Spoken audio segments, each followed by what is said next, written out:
Okay po, nung unang panahon, I think mga 1985 to 86, 87, hindi ko matandaan na. So, ilang taon na yan?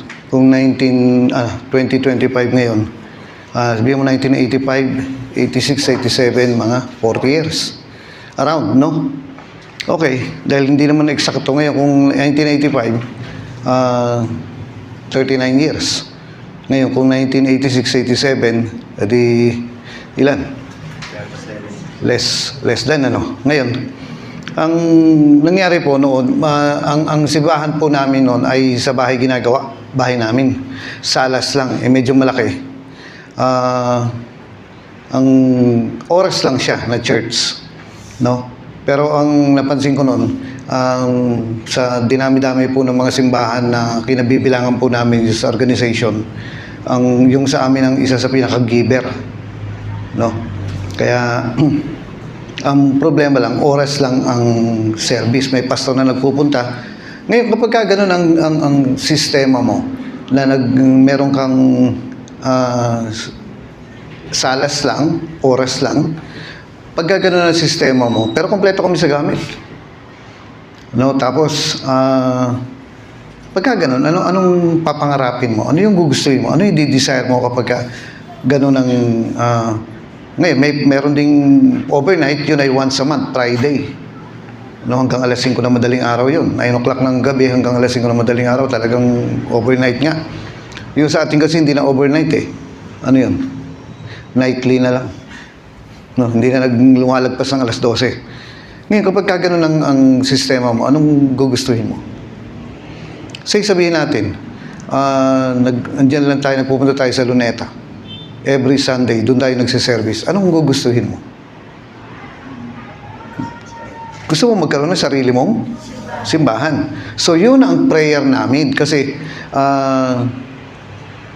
tapos ang prayer room ay yung kwarto ko. Yun, minsan may mga may mga evangelist na taga ibang bansa, mga foreigner, darating na maaga sa service, no? Oras lang naman yun. Tapos, maglalagay lang kami ng mga bangkong ganyan doon sa salas namin. Pagkatapos noon, hihiling sila na meron bang kwarto na pwede kami mag-pray. Saan sila pupunta? Di sa kwarto ko. Doon sila magpe-pray. Di habang andun sila, di ako makapasok. No? Tapos, minsan papapasukin pa, hindi pa nalinis. Di makikita yung mga damit-damit ko ron, nakasampay. No? Kaya ang pinaka yung kumbaga goal o pangarap mo o gusto mo mangyari, magkaroon ka ng sariling simbahan.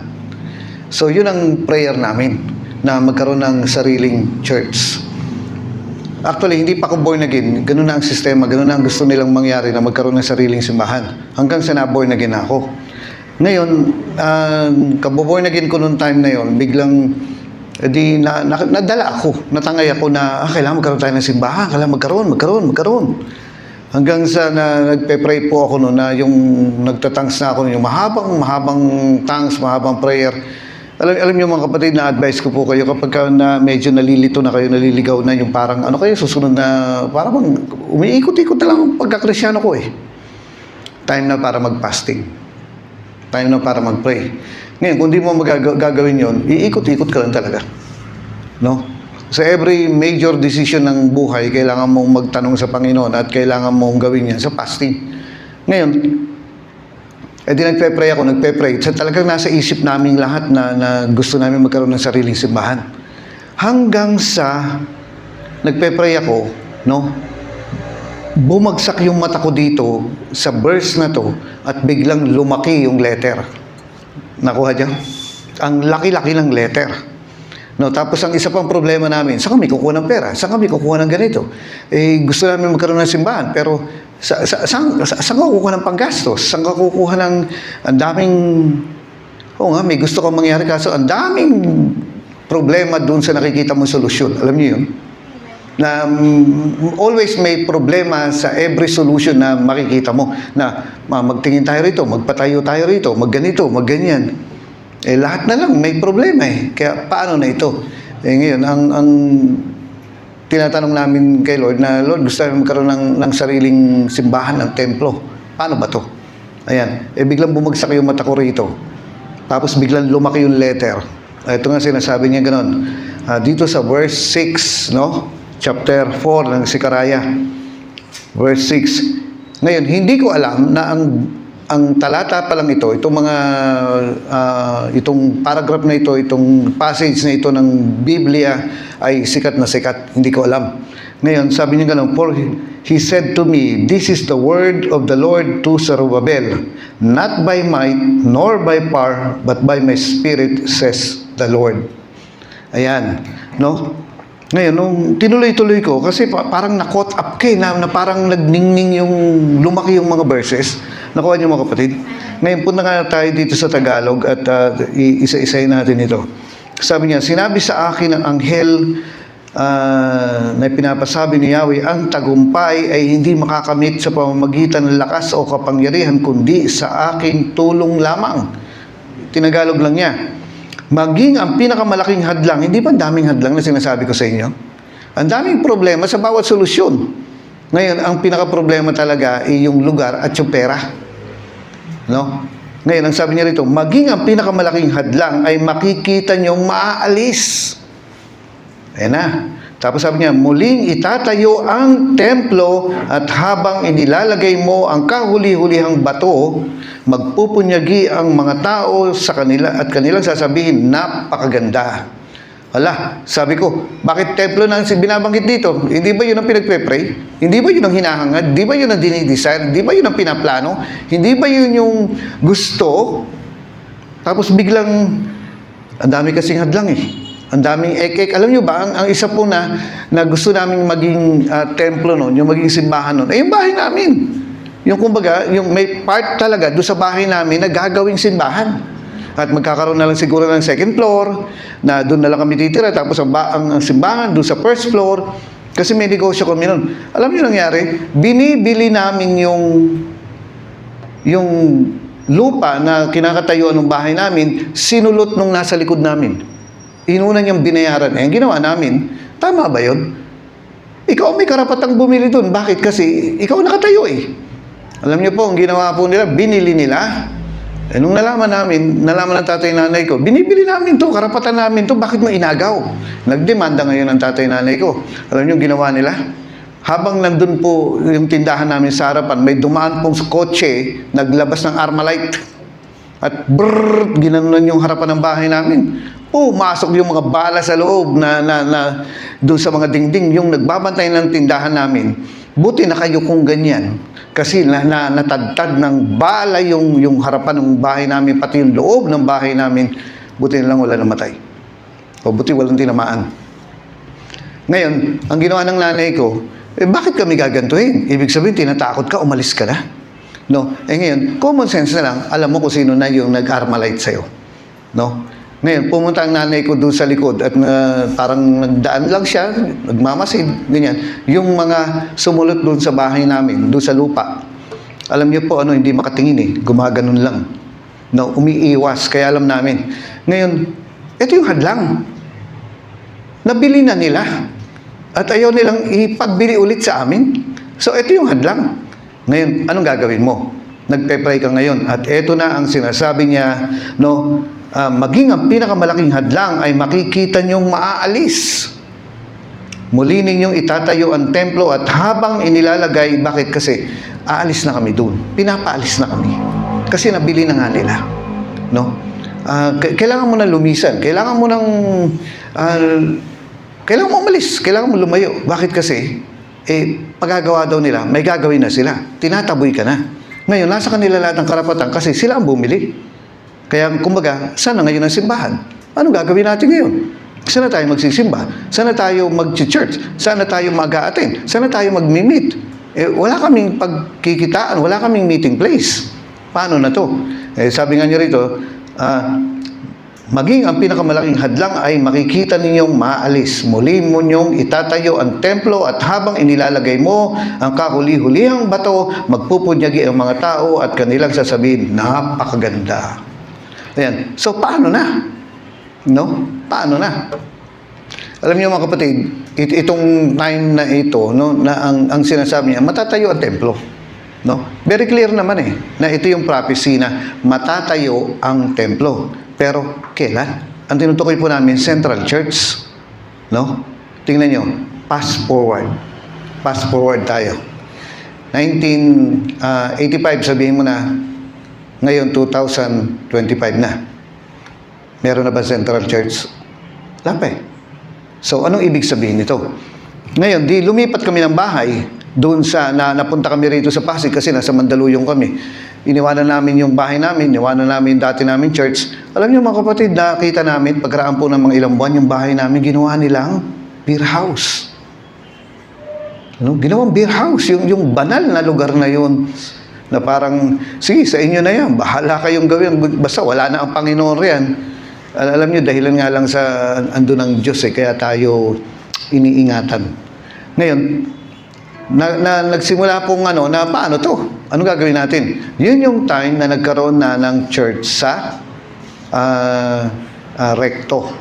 No? Pero hindi mo pa rin masasabing sa'yo kasi nangungupahan ka. Alam niyo, yung lugar po na third floor doon sa Recto ay dati ring beer house. Alam niyo po, ang mga simbahan natin, sa totoo lang, yung mga tinatayo nating simbahan, dalawa lang umiikot yan. Number one, dating beer house. Pangalawa, dating puninarya. O tindahan ng ataol. Mga ganon. No? Yung mga simbahang nabubuksan, mga angsukal, ang dumi, nilinis namin yun. At may mga miyembro na kami ron, nilinis ang bintana, yung bubong na itong ceiling na to, ginaganyan ng pintura yan, inaayos, nililinis, tapos walang tubig, walang ganito, ganyan. Yung ilaw, yung mga fluorescent na ang hahaba, yung mga 40 watts, inayos namin lahat.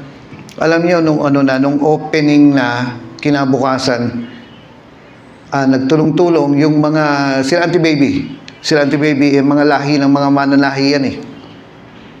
Grupo ng mga mananahi, nagpatahi po kami ng kortina. Alam nyo, nung nilagay na,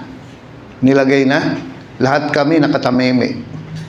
Nung nilagay na yung kortina, nung naayos na yung buong third floor, lahat kami hindi kumikibo. Bakit? Ang ganda. Alam niyo yung mga empleyado doon sa second floor, kasi school siya. Sinabi na, akyat tayo, tingnan niyo, ang ganda, ang ganda. Kaya, ayan sabi niya, napakaganda.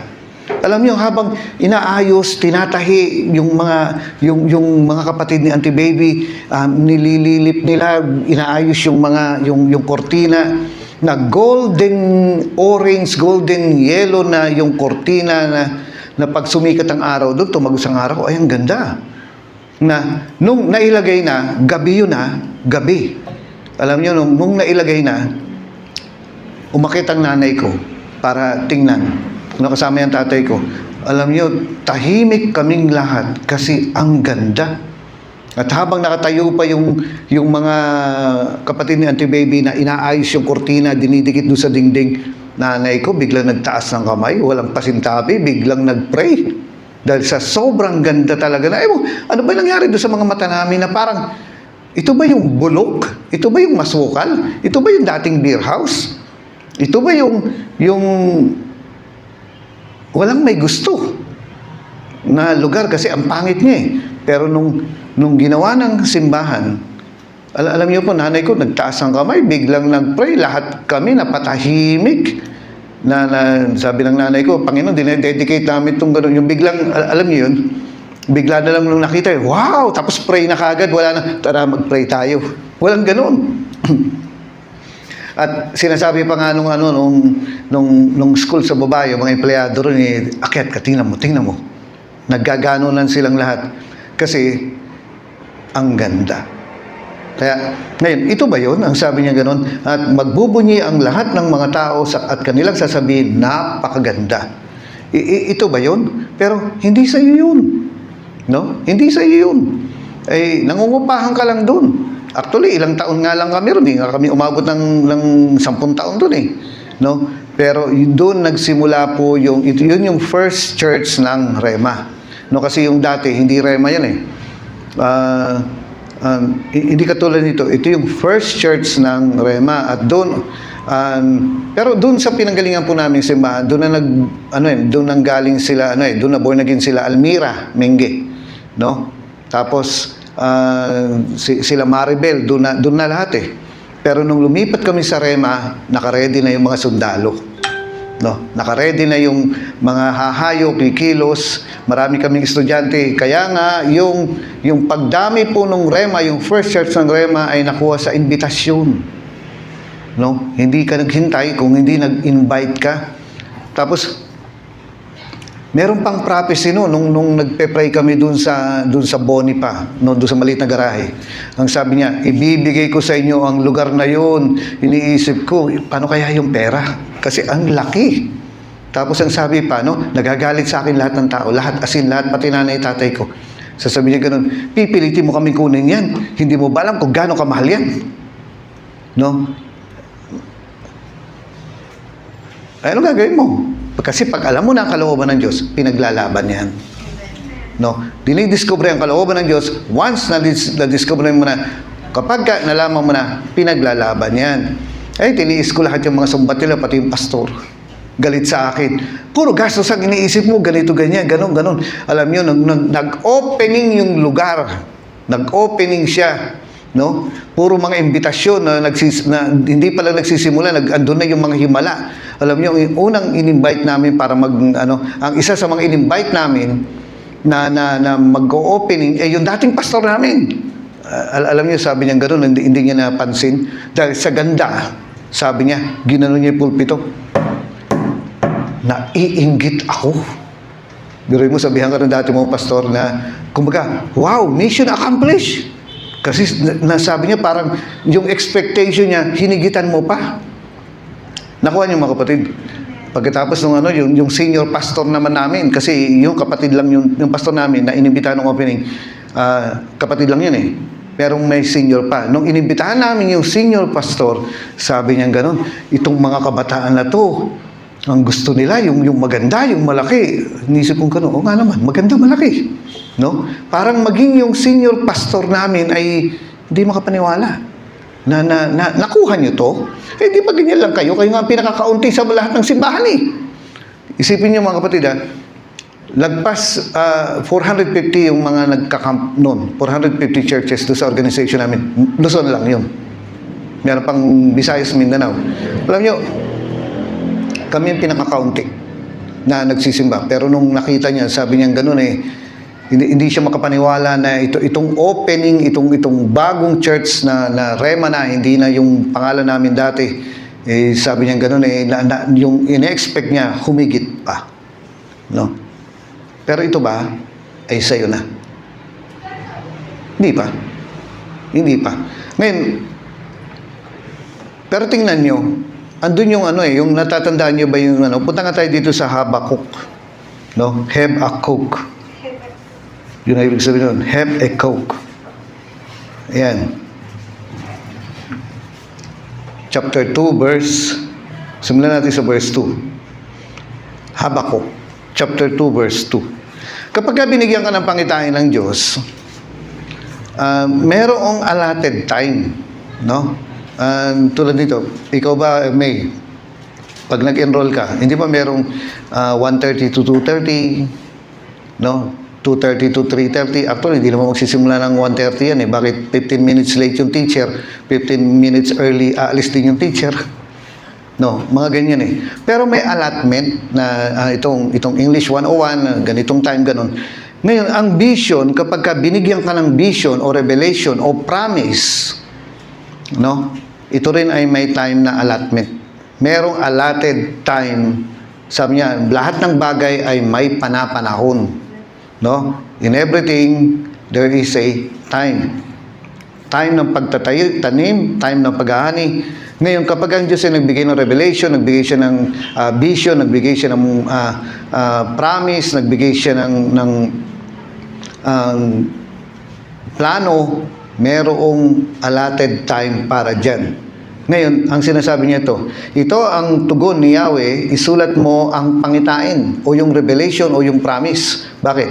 Kasi madali itong makalimutan eh. Sabi niya gano'n, isulat mo ang malinaw, o ibig sabihin, kailangan kung may sinasabi ang Diyos sa iyo na siyang mapapangasawa mo, gawin mong malinaw. No? Kung siya ang kalooban kung ito ang napapalagay mo na ito ang pangako ng Diyos, abay, sabi ng Diyos, walang problema sa Kanya. Ang problema sa iyo, gawin mong malinaw. Balik-balikan mo. Na alam niyo ba yung nagdo-drawing?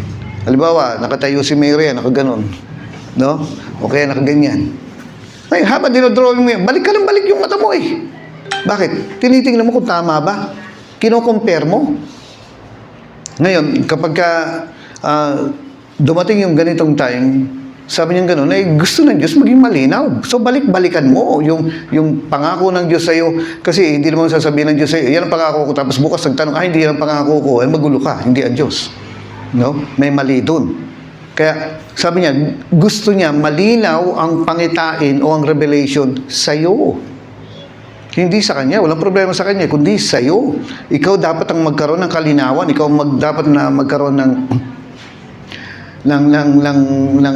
kasi nagiging ganun ka eh, di ba? Nagsusway ka eh. Ang gusto ng Diyos, steady ka lang. Matigas ka lang na nakatayo, no? Na nilalagay mo ang pundasyon nung pangarap mo, yung binigay na Diyos sa iyo na vision. Nakukuha niyo mga kapatid. Ayan. Alam niyo po, naalala ko po noon, yung kapatid ko na yung sumunod sa akin, yung asawa niya nagpunta na sa Amerika. Eh may family problem sila, eh hindi siya makasunod. No? Kasi mahirap kumuha ng visa sa embassy. Hindi siya makasunod doon, eh may problema na. Nagkakaroon na ng family problem. Ngayon sabi nung asawa niya, eh, gumawa ka ng parang makarating ka na rito. Eh paano nga kung ayaw kong payagan ng American Embassy? No? Anong gagawin mo? Eh, di nagpe-pray siya.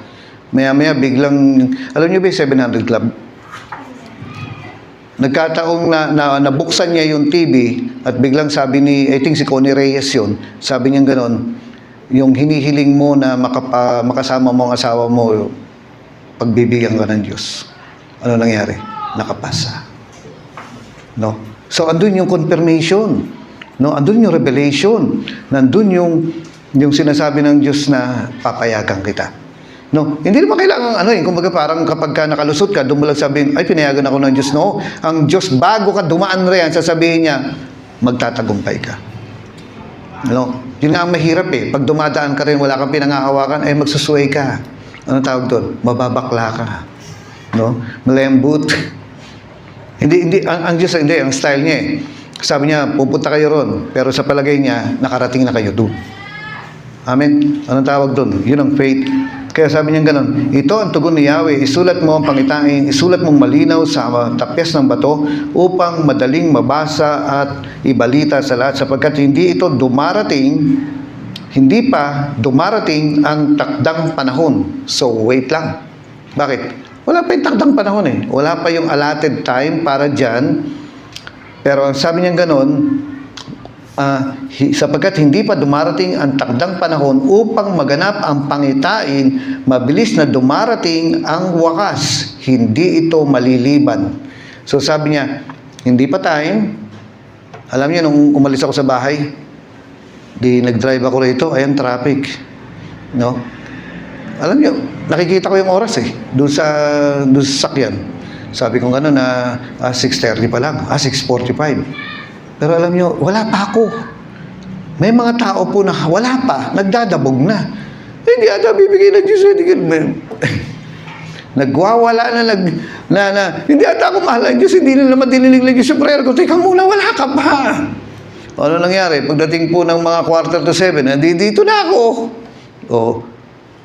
Nakuha niyo mga kapatid. Pero paano kung andun na nagpaputi? Kasi ang traffic. Paano kung sinabi ko, ako na, babalik. Ang OA mo naman, ang kengkoy mo, at nakakatawa ka. Hindi ba?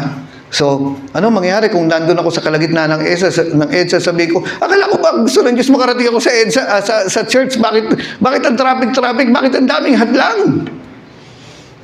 Pingutin mo nga yung tao na yan, okay, hambalusin mo. Parang nakukuha niyo mga kapatid. Sinabi ng Diyos, kumbaga, darating ang time, makakarating ka din dyan, ang manatiling tapat hanggang wakas ang siyang. Pero baguhin natin, ang manatiling tapat hanggang wakas ang siyang makakarating. No, darating din 'yan. Alam niyo, sabi nga nung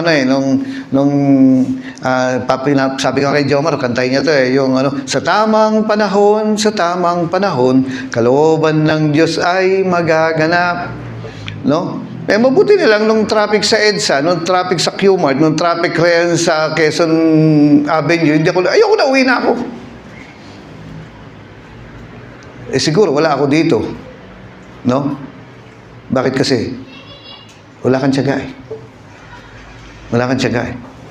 Kaya sabi niya ganun dito, isulat mong malinaw, dapat malinaw. Hindi, makakarating tayo dyan. Dapat andun yung attitude. Hindi, makakarating tayo. Wait lang. No, basta makakarating tayo. We have to finish our race. We have to run our course. Di ba? So, makakarating din. Darating din ang time hanggang sa mamaya, pagdating dun sa harapan, mayroong kakantang, "This is the day that the Lord has made." Anong araw yun? Araw ng kasal. Kaya sabi niya gano'n, sapagkat hindi pa dumarating ang takdang panahon upang maganap ang pangitain, mabilis na dumarating ang wakas, hindi ito maliliban, ngunit tiyak na magaganap kung ito may nagtatagal. Kung sa palagay mo na delay, huwag kang mag-alala, tiyak, sabi niya, tiyak na magaganap. At it's been around 40 years na yung pangako ng Diyos na magkakaroon daw tayo ng sariling templo. It's been 40 years na. Anong ibig sabihin nito? Mahigit lagpas 40 taon na pinangako ng Diyos na magkakaroon ka ng sariling templo. Asan nga ang templo? Alam niyo, may mga tao na, asan nga.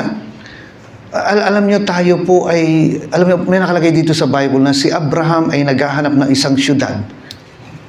No, pag ganun siya, naghahanap siya ng isang syudad. Abraham was looking for a city na ang Diyos ang gumawa. Actually, hindi niya na matatagpuan yun. Bakit? Kasi yun ay nasa langit. At tayo ay hindi taga rito. So, anong ibig sabihin po nito? It's been 40 years na. Wala pa rin templo. Pero ito mga kapatid what if kung ang ginawa po natin, o ang ginawa namin, ang ginawa ng mga tatay nanay ko na, 10 taon na, wala pa ang templo, stop na tayo. 20 years na, wala pa ang templo, wala pa tayong simbahan, stop na tayo, hindi totoo yan. Pero tingnan niyo mga kapatid, mula dun sa day 1, nung sinabi ito, hanggang ngayon, hinahabol mo yung vision na yan. Sinusundan mo yung vision na yan.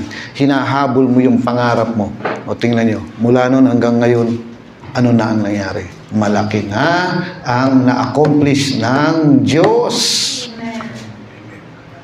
Pero what if kung sabihin natin, kaya nga sabi niya sabi yung vision mo, dapat nasa harapan mo, hindi doon, lumalayo ka. Hindi doon, hindi yung lumalayo ka. Sabi niya, keeping our eyes upon Jesus, the author and the finisher of our faith.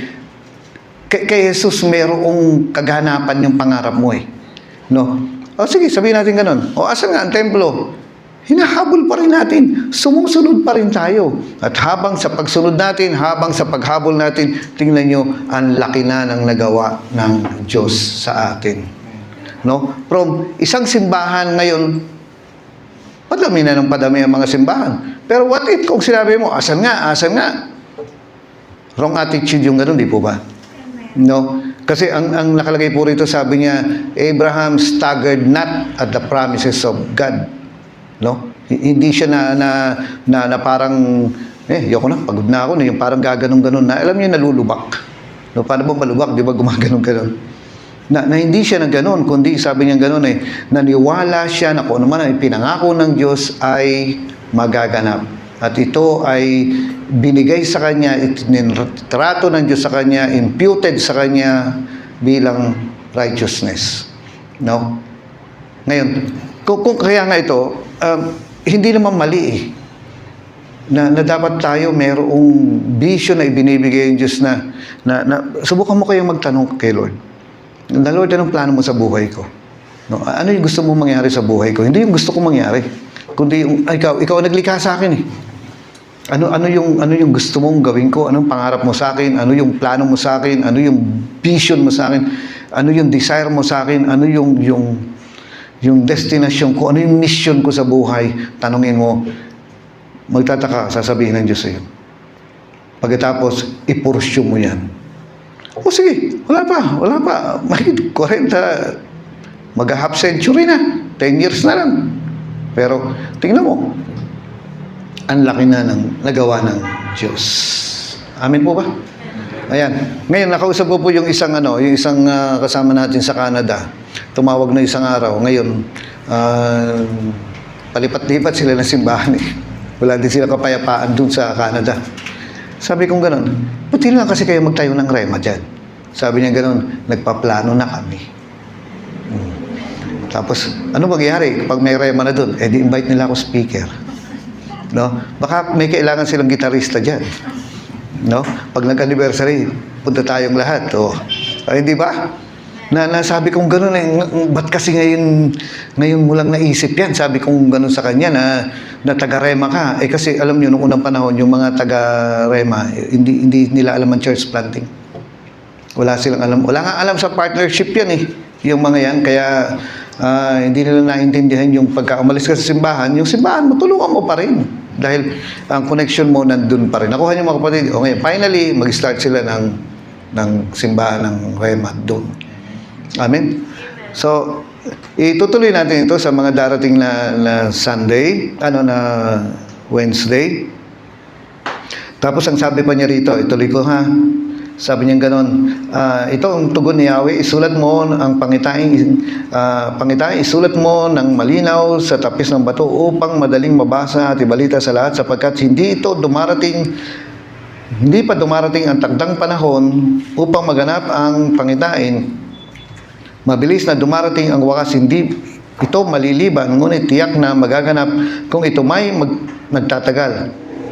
Balik tayo rito. Sekaraya 4:6. Sinabi sa akin ng anghel na pinapasabi ni Yahweh, ang tagumpay ay hindi makakamit sa pamamagitan ng lakas o kapangyarihan, kundi sa aking tulong lamang, not by might nor by power, but by my spirit, says the Lord. Alam niyo, nung nabasa ko to, lumabas kagad ako habang nagpe-pray ko. Sabi ko, Nay, tingnan mo, sinasabi ng Diyos, matatayo yung templo. Nanay ko naman nakatingin sa akin. No? Tapos sabi niya, maging ang pinakamalaking hadlang ay makikita niyong maalis. Muli mong itatayo ang templo at habang inilalagay mo ang kahuli-huli ang bato, magbubunyagi ang mga tao at kanilang sasabihin, napakaganda. Sinabi sa akin ni Yahweh, si Zerubbabel ang naglagay ng pundasyon at sa templong ito at siya rin ang tatapos. So, magkakaroon ng kaganapan, matatapos yung pangarap na yan, magaganap yung pangarap na yan, yung pangitain, yung revelation, yung vision na sinabi ng Diyos ay mangyayari. No? Kapag ito'y yari na, malalaman ng lahat na ikaw ang sinugo ko. No? Okay. Tapos sabi pa niya rito sa verse 10, nag-aalala ngayon dahil mabagal ang pagkayari ng templo. May mga nag-iisip na, ang bagal naman, ang bagal, ang tagal. 20 years na, 30 years na, 40 years na. Pero ang sabi niya rito, ngunit matutuwa sila kapag nakita nilang ito'y pinamamahalanan na ni Zerubbabel, ang templong itatayo. Sa ibang translation sabi niya, natutuwa ang Diyos sa mga maliliit na simulain. Gaano kalaki ang mga simbahan ng Rema? Mga cute. No, maliliit. Ngayon, sasabihin mo gano'n, yan, lito man lang simbahan yan, lito man lang simbahan eh. Hindi ba, sikat tayo, gano'n tayo eh. Mga maliliit, pero lang sabi niya, natutuwa ang Diyos sa mga maliliit na simulain. One day, yung gusto natin, ay yung pangarap natin, yung desire natin ay magkakaroon ng katuparan. No? Pero for the meantime, hanggang wala, sige, sundan mo lang yan. Paano bang nakarating yung mga 3 pantas kay Jesus? May sinusundan sila eh. Ano yung sinusundan nila? Yung between. No? Parang layo-layo naman. Makakarating ka ba rin sa between na yan? No? May spaceship na ba? May rocket naman na pwede yung... Hindi. Ang layo niya. Sabi nila, comet yun. Hindi ko alam. Wala ako dun eh. No? Pero, paano mo mararating yan? Tapos, ang bilis naman ng sasakyan mo. Ano? Camellia. Sa gabi, sa araw, parang visible siya. No? Ngayon, sinusundan mo yan.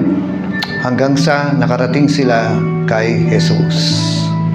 At yung pangarap ng Diyos sa atin, yung vision, yung revelation ng Diyos sa atin, maabot din natin yan. Sundan lang natin. Huwag lang tayo magre-reklamo. Kasi after ilang dekada na, 4 na dekada na, tingnan nyo kung gaano kalaki ang ginawa ng Diyos. At praise the Lord, kayo ibahagi ito. No? Doon sa plano ng Panginoon, ang bawat isa sa atin, si Tatay Sani, si Kuya Edwin, si Bricks, tayong lahat, yung mga taga-Rema na nandun sa ibang simbahan ay kasama pala dun sa sinabi ng Diyos. No? Sila yung part ng temple na binubuo ng Panginoon. At tingnan mo yung katabi, sabihin mo, wala na akong magagawa, part ka na ng building eh. No, hindi na kita pwedeng iwan eh. Part ka na ng gawain eh. No? Kaya, ano ba kaya susunod na mangyayari? Ngayong 2025, 2026, ayan, ano pa kaya? Alam niyo mga kapatid, nagpaplano ako sa July Camp, no? Pinag-uusapan na namin kung saan gaganapin. Kasi, alam niyo ano eh, meron po akong napansin nitong nakaraang camp, itong summer camp. Kasi, di ba may radyo ko? Ang karadyo ko, yung katim ko lang, yung mga runner ko. Alam niyo, sabi ko, dapat pinapakinggan ko yung nangyayari sa pulis eh. Dapat pinapakinggan ko yung nangyayari sa camera, sa music, sa technical. Dapat pinapakinggan ko yung nangyayari sa sanitary. Kasi ako yung director, di ba? Dapat alam ko yan. Kaya sabi ko, kulang yung radyo ko.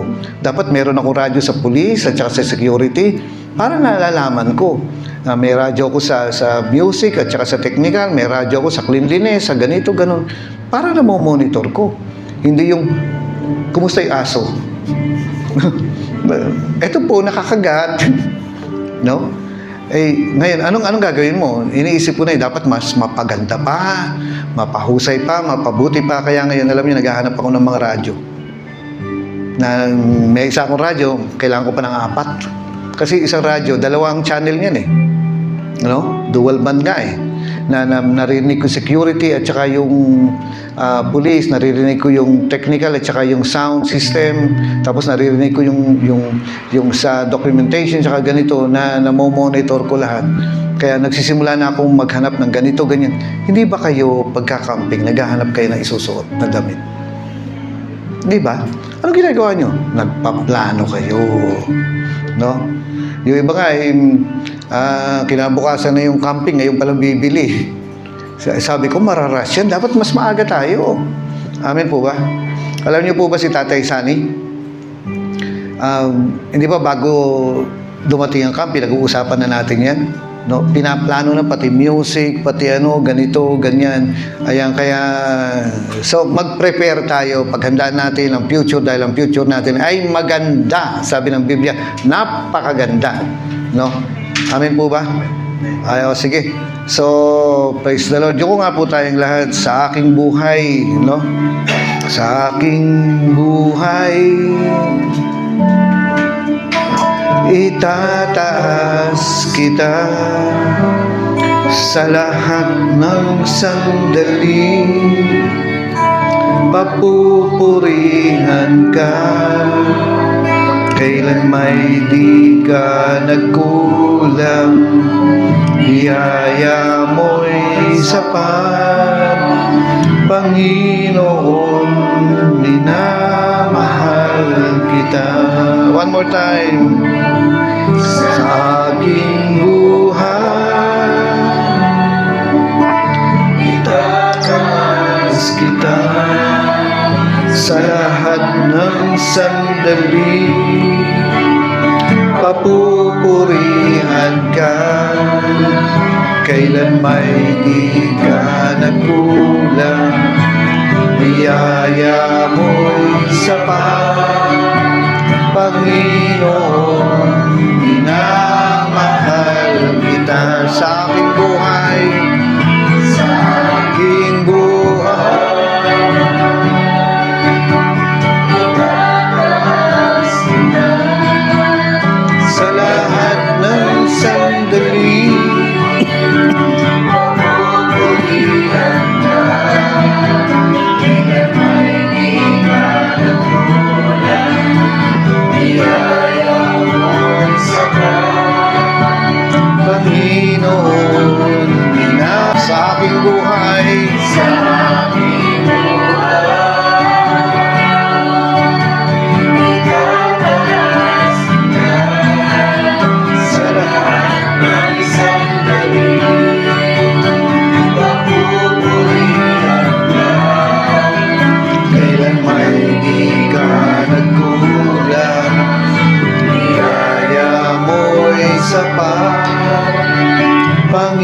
Panginoon, minamahal kita. Okay po, the future is bright, no? Mag-expect tayo na gaganda pa kasi sabi niya, in the last days I will pour out my spirit. So, nag-expect pa ako ng malakas na pagkilos ng Diyos. Yung mas malaking revival. Alam niyo ba, ang daming nag-full time ngayon, tig 2 months. No? Ngayon, yung iba, sabi nila gano'n, sabi 2 months lang, maya-maya nag-enjoy na sila. Sabi nila, 6 months na. No, kaya, so, purihin ng Panginoon, yung mga workers na yan, bunga ng panalangin yan. Hindi naman bunga ng saya yan eh. Hindi, bunga ng prayer yan. So, ganun ang gagawin po natin. Ipag-pray natin yung July camp, pag-pray natin yung mga bagong campers, no? Nakakatuwa sila. Tapos ito pa. Merong isang nagsabi na, bago po ako mag-camp, nanaginip po ako ganito, nakita ko po itong taong ito, ganyan. Alam niyo po, nung pagkatapos ng camp, nag-worker ako, yung napanaginipan ko nun, kasama ko pala ngayon. First time ko lang nakita. Pero nakita ko na nun. Tingnan niyo, siguro mga 2 months pa bago mag-camp, nakita na niya. So, how much more ang Diyos na ipakita sa atin yung mismong pinakagawain na yung kasama nga lang niya eh. Hindi nga lang niya alam ang pangalan, pero sabi niya, siya po yun, siya. Nakukuha niyo mga kapatid. Kaya maganda ang kinabukasan natin, ang plano ng Diyos sa atin.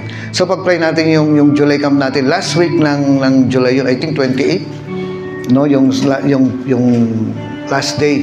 Yan, tapos pag-pray natin yung mga campers natin. Okay po, grupo tayo ng tiga-tigatlo at magpanalanginan po tayo sa isa't isa.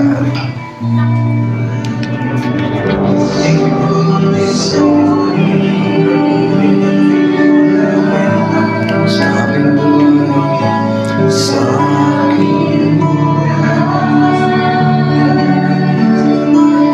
itataas kita sa lahat ng sandali, papupurihan ka, kailan may di ka nagkulang, niyaya mo'y sapat, Panginoon, minamahal kita sa aking buhay, sa aking buhay.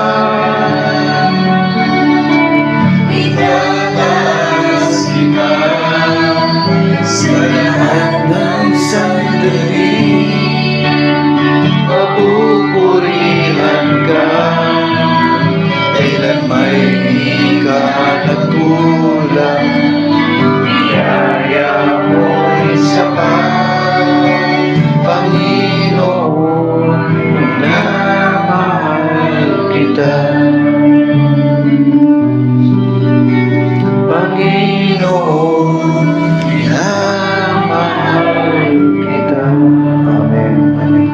Alam niyo po, meron po kaming 2 miyembro. No, yung nanay niya, yun yung unang na soul win sa Zambales nung nagbukas ng simbahan doon. Ngayon, ang nangyari po, yung pamilya niya na born again, yung bunsong anak nila na sama-sama na born again, hanggang sa namatay yung nanay. Ngayon, si Abby, miyembro niya yung Abby yun eh. Nung after mamatay, parang ilang araw pa lang, naginip si Abby. Para sa panaginip niya, nagising siya, at pagkita niya, yung nanay na yun, nandun sa tabi ng upuan niya, ng kama niya, nakaupo. No? No, nagulat daw siya, sabi niya, "Nanay, hindi pa patay na kayo?" Sabi niya gano'n. Ngayon, ang sabi po nung nanay, yung pamilya ko, tapos namatay, nawala na. So, binibili niya. Ibig sabihin, sabi niya doon sa pastor, yung pamilya ko, follow up mo. Yung pamilya ko, yung pamilya ko. Alam niyo po, fast forward po. Ngayon, ito pong, yung natira na lang, yung tatay at saka yung anak, nag-Dubai yung anak. Ngayon, naiksin ko po yung kwento, nakapagpatayo ng bahay dito sa may Porac. No? Malaki yung bahay. Na mahaba, parang mga rito, ganyan. Tapos malaki. Tapos may 2 kwarto pa rito, na aircon nga yung isa. alam niyo po ngayon, andun po yung anak, tsaka yung tatay, dati, nandun. Ngayon, kinontak si Abby, sabi niya, Pastora, magpo-for good na po pala kami sa Dubai. Kasama ko tatay ko. Kasi may pamilya na rin, sama na kaming lahat doon. Sabi niya, yung bahay po namin may iwan. Gusto ko po sanang gamitin nyo bilang simbahan. No, kaya, ngayon, nagpunta kami nung last Sunday, nung May 4. Nagpunta kami, dumaan kami, pinakita niya. Tapos nung sabi niya, sa May 16, pupunta na sila ng Dubai. No, di ba kasama tayo? No, kasama kita, hindi ata, naiwan ka ata eh. Paano ka bang umuwi? Naiwan ka rin eh. No, may lagnat to eh. No, ngayon, alam niyo po ang ginawa niya? Di sinabi niya, ito. Alam niyo po yung mga susi, binigay na Pastora Ian. Alis na po kami, bahala na kayo. Parang, ganun na lang na ibig sabihin, tingnan mo nga naman, yung prayer nung nanay nila noon, na after ilang taon, pati bahay, binigay kay Lord. No? Yung tatay, yung anak, at yung bahay, nagpatuloy. No? Titingnan niyo naman ang paggilos ng Diyos. No? Nakuha ito sa yung pagpapastor.